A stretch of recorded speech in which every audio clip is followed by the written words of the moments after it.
Gayatri, certain thoughts are very persistent. It almost seems that there is a strong impulse to think these thoughts. Most of these are personal thoughts. Could you talk a little about them and how one can drop them? They seem very strong and induce strong reactions in the body.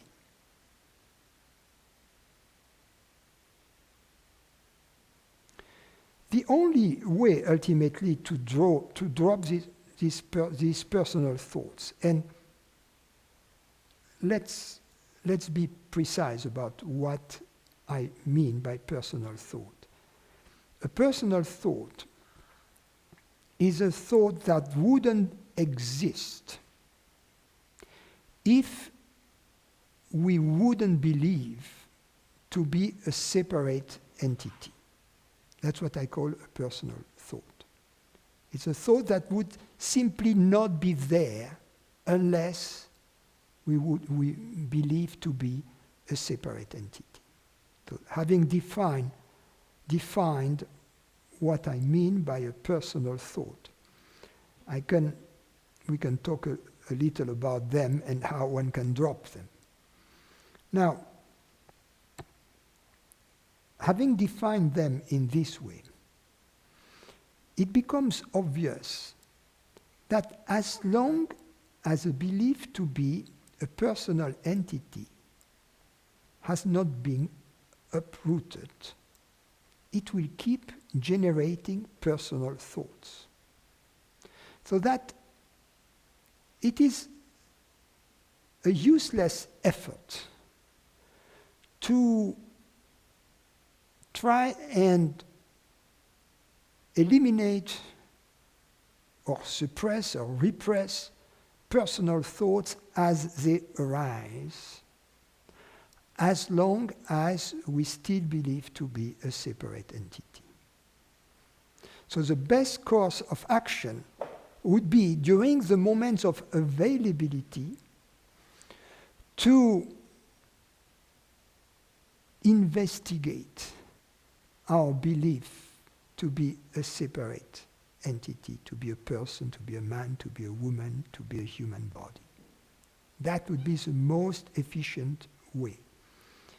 Up until at least we reach a situation of not knowing, of true not knowing, where having investigated fully, completely, we honestly to ourselves can make the statement, I have no clue, I don't know. I don't know whether this consciousness, hearing these words, is personal and limited or infinite. At that point you are fully open. Now you are fully open to the alternate possibility.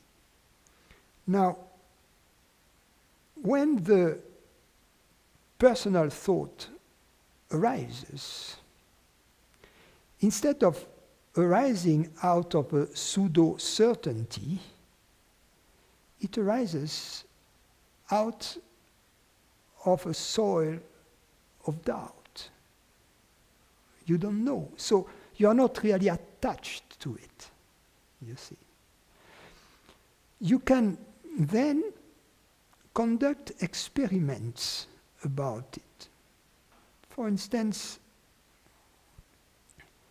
if this thought tells you to act in a certain way, and if in the case where consciousness is not personal but universal, you would act or simply think or feel or relate to others in a different way. The investigation you have done gives you now the option, the possibility to conduct experiment, to act the other way. And it is by walking the walk of universal consciousness in this way, conducting these experiments, that you will liberate you from the personal thoughts. there is a moment then, there is a moment when personal thoughts arise out of some kind of mechanical habit, you can just drop them because you know, because you have investigated, because you know. So you just drop them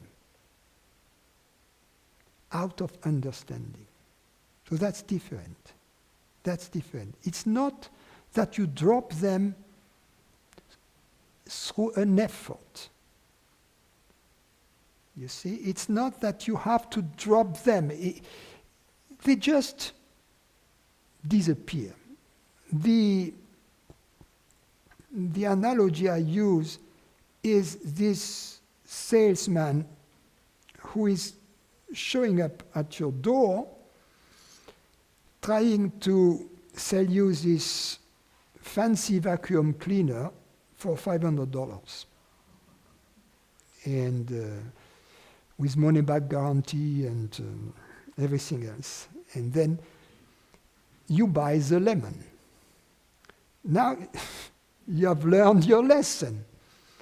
Next time the same salesman shows up and is selling you some other type of appliance, you have no problem saying, no, thank you. It's very kind of you, but I really don't need it.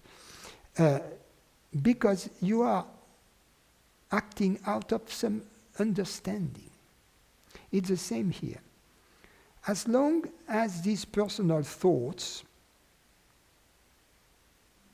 are deemed to be mandatory, that they seem like offers you can't refuse, you buy them. But later on, you know better. Out of your investigation, you have come to the conclusions that they were lemons, that were the party poopers in your life. So you don't buy them. Even if they would give them to you for free, you wouldn't want them. So that's how it works.